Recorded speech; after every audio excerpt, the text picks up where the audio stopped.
This is our very last Math 10 topic. How exciting.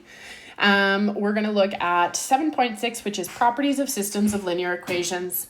So when you attempt to solve a linear system of two equations in two variables, so x or y, there are only three possibilities for this. We could have two intersecting lines. Remember, the solution is where they cross. So how many solutions do we have here? We have one solution. And again, they only cross once. What we can see about the slopes here is that these lines have different slopes.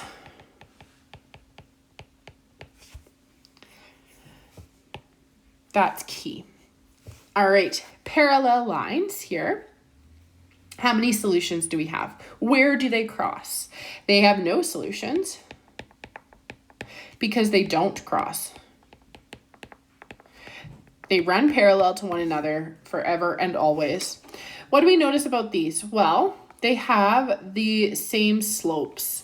Okay, so same slope. And that's what's going to give us no solutions. Same slope. What do we notice about y-intercepts? Do they have the same y-intercept? No. So different y-intercept as well.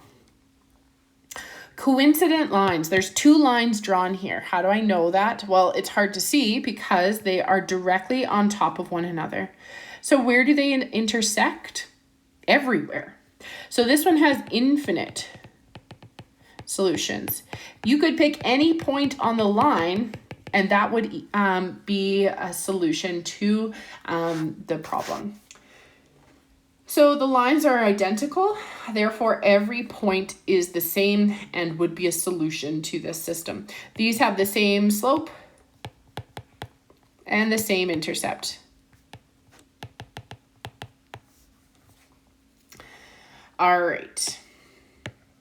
So using what you know about these lines, work in a small group to determine the number of solutions of each of the following linear systems. Well, because we're not really working in groups here, you're going to have to work on this or follow my lead. What I do is if I want to see what their slope is and what their y-intercept is, I'm going to manipulate all of these into y equals mx plus b form.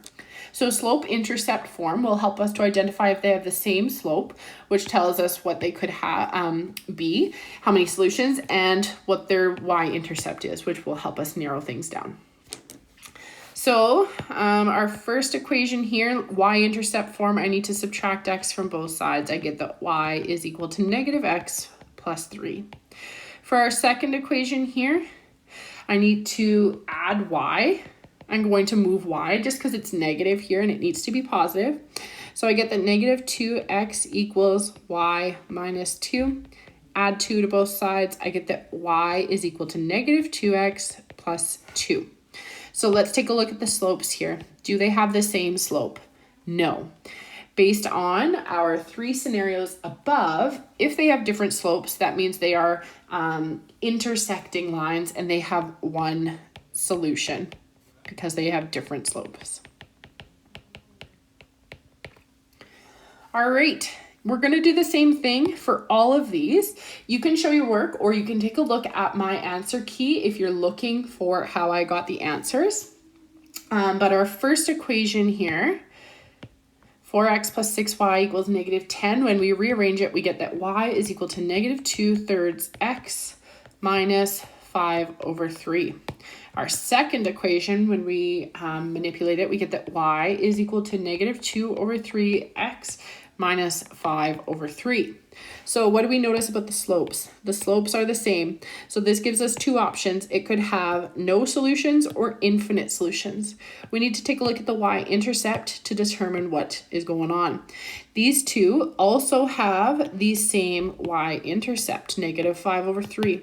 Therefore, they are the exact same line and they have infinite solutions. Remember, infinity is like this sign, so you might see that in some places. So infinite solutions because they are the same line, aka same slope, and y-intercept. Okay, I'm going to take a wild guess and say the last one, it probably has no solutions, but we should check. So our first equation, when rearranged for y, we get y equals 1/2 x plus 1/4. Our second equation, when rearranged, we get y is equal to 1/2 x minus 1/3. So we have the same slope values, but we have different y-intercepts. Therefore, there are no solutions. These are parallel lines because they have the same slope, but different y-intercepts. Again, if they have the same y-intercept and the same slope, they are the exact same line. So that's the only difference. So identifying parallel and intersecting lines, we've kind of done that. But remember, we need to identify slope and the y-intercept for both lines. So if they have this different slopes, doesn't even matter about their y-intercept at that point, they have one solution. They are intersecting. If they have the same slope, but different y-intercepts, they have no solutions because they are parallel. If they have the same slope, same slope and y-intercept, they have infinite solution because they are coincident, meaning the same line or one on top of another. All right, does this pair of equations represent parallel or intersecting lines? If I look here, they have the same slope, so same slope, but they have different y-intercepts. Therefore, this case, they are parallel lines.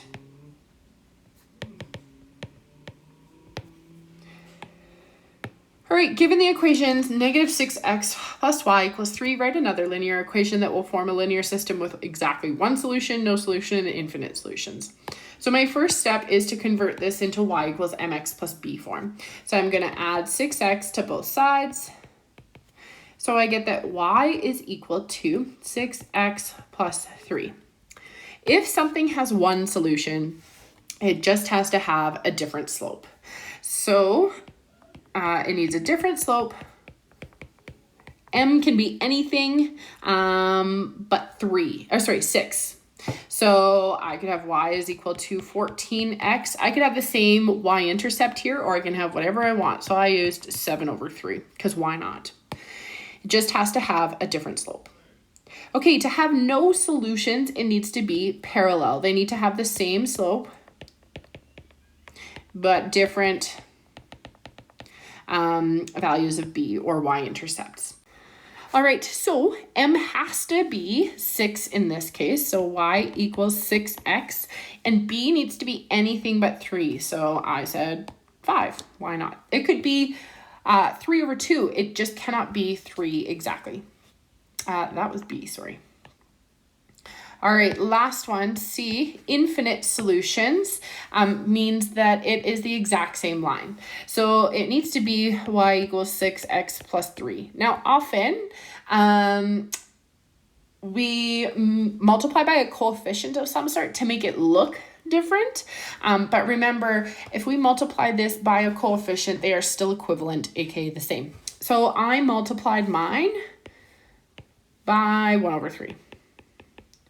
So I have 1/3 y is equal to 2x plus 1. These are still equivalent lines. There's so many different answers you can get for these. What I have is definitely not exhaustive. It's basically infinite.